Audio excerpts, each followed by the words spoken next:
Hey guys, if you have a traditional top link for 3-point equipment and your tractor actually has a hydraulic remote to it, this needs to go. This is crazy for you to even think about having this. It's probably one of the worst things you could use, and it's probably one of the best investments that you can make is to throw this away and get yourself a hydraulic top link. They are a godsend, and they're utilized for multiple 3-point piece of equipment where you require a top link to actually pivot your machine up and down.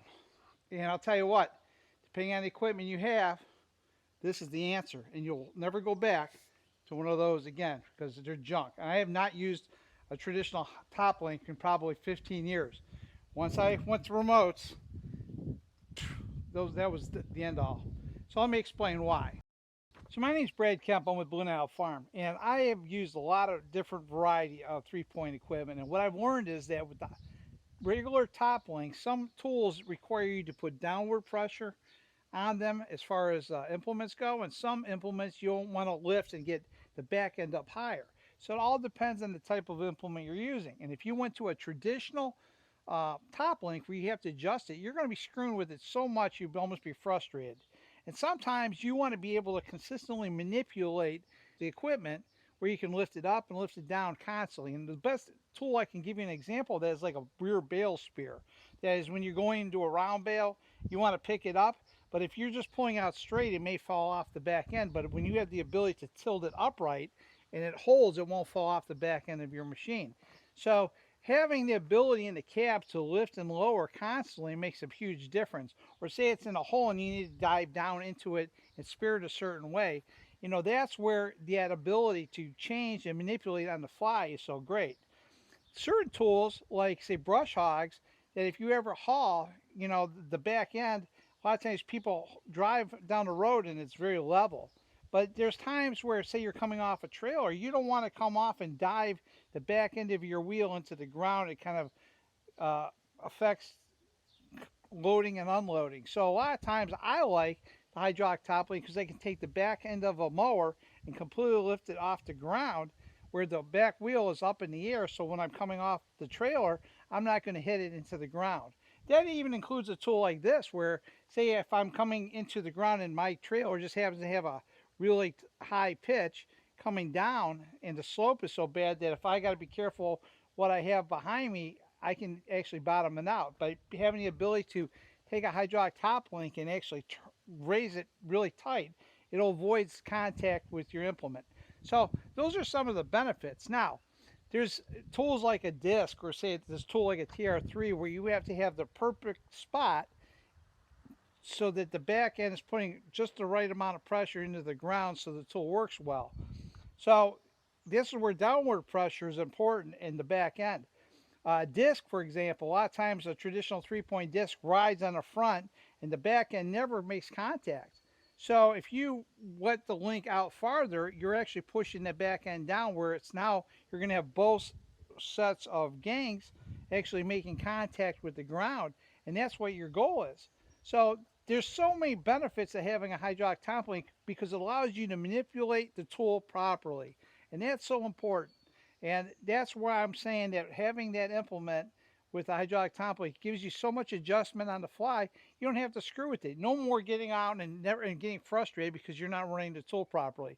And I see a lot of guys running implements that they don't have the adjustment and it causes them problems. Now there's some tools like say a rototiller or say a flail mower that you don't need to have a lot of crazy adjustments because you're just leaning it forward or leaning it back, but you still have the ability to do that.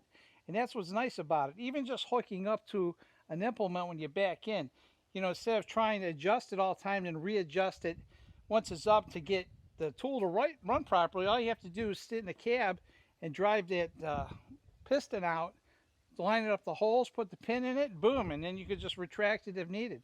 It's just a wonderful way to make changes on the fly. And that is kind of what you want to do. So if you're brand new to tractors, I want to show you this is what remotes are. They're basically hydraulic lines that you actually plug into the tractor. So a lot of times if you're out shopping for a tractor and you have the ability to get remotes, installed, you definitely want at least one pair, sometimes two. If you're doing any kind of farm related activities, or depending on the implement you're using, you may want to have two sets. And I have two sets on my tractor, this tractor specifically, because it does a lot of other farm work, and I have certain implements that require two. So that's just something that I like to have, and it works for me. But you definitely need at least one set to have a hydraulic top link. So where do you find a hydraulic top link? Where's a good place to go make a purchase? Well, the best place I know of is a company called Agri Supply. It's something I find online, and they offer a really decent variety of prices. The average price I want to say is roughly $250, and it'll give you a good start. And they come in all the different sizes, and some of them are category one, some are category one and two, some are two, and they go up from there. So it depends on the machine you have.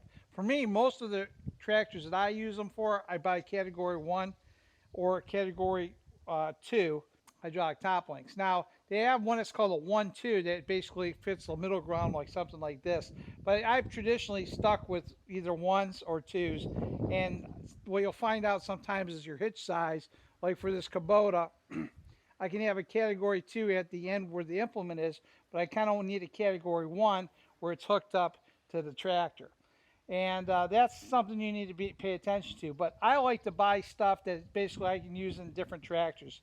So I stuck with either ones or twos, and that's just my preference. And that little bit of play wasn't going to make that much of a difference. But sometimes you can't get a category 2 into a category 1 tractor, but you can always get a category 1 in a category 2 tractor. So it's just something to pay attention to. So I've watched other YouTube videos of other guys that kind of went over this, and when I was looking to find a hydraulic top link, I think people put way too much thought into this because it really isn't that much of a science. The biggest thing I need to tell you is that you need to get the proper length when it's totally extended to make sure that you find that middle ground to where your tool is can put enough downward pressure on a piece of equipment, but you're not fully extended out. So I'm going to say that this one here, just taking a measurement tape, for this tool to run properly, it takes 27 inches. I want to make sure that I buy a hydraulic top link that can go farther than 27 inches, something probably around 30, 32 inches. If I can find a top link that can do that, I know I can easily have it fit this implement for me. Because I'm going to need the downward pressure for this tool to work more effectively than I care about the upward pressure, because once your cylinder is on the machine, even if that cylinder was retracted, the end all will be here where this pin is, and it will actually raise this up more than I need it to be. But this is a tool that needs downward pressure. So what I suggest you do is find a tool, an implement that needs the longest extension, and then make sure you have enough plus some, and that will make sure you're not going to be too short. And that's really what it comes down to. As far as the retracting goes, most guys don't have a retraction issue, they have a length issue. So I suggest you look at it from that standpoint. Make sure you get a category 1 or category 2 that fits your bill, and that's it. Look for the price tag. The bottom line is you can never, the length is what you want more than it does for shortness. And that's really the biggest issue. And I would look at the one implement that you need the biggest length for it.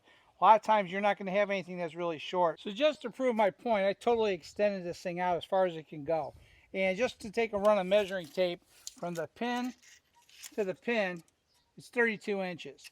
So I have 5 additional inches that I need to get this adjustment. So that's plenty. And that's why what's so nice about this, find one that will give you that extension. Try to find that sweet spot. And remember, I can take this hydraulic top link and put it on any tractor that I own, and it will work for almost every attachment that I have. That's why you need to get the right one. So this one here is a category 1 that goes to 32 inches at its farthest. And if it was retracted, I'm going to guess it probably goes to, say like 22 inches, maybe 22 to 24 inches. It doesn't matter. I mean, I'm going to have plenty of space. And, I'm looking at the length. So find your spot, give yourself an idea. It doesn't have to be perfect. You'll be good to go, gentlemen. Can't go wrong. So guys, don't waste your time. Go out and get a hydraulic top link if you don't have one. That's the easiest way to measure it. Triagra Supply. It's a great place to make your purchases. And the prices are right and they have a lot of variety. Get the right one. Make sure you check the back of that tractor and make sure that whatever you plug into is it a category 1 or category 2. Especially when you get in these category 1, 2 tractors, you want to make sure you get the right one. Because you can buy, a lot of times they're category 1 at the tractor and they're category 2 at the implement. So just get the right one. Other than that, folks, this is the best thing you can purchase. It's a good investment and you'll never go wrong. You'll never use a traditional top link ever again. Those are my advice. Check them out. Thanks for watching, guys. I'll talk to you soon.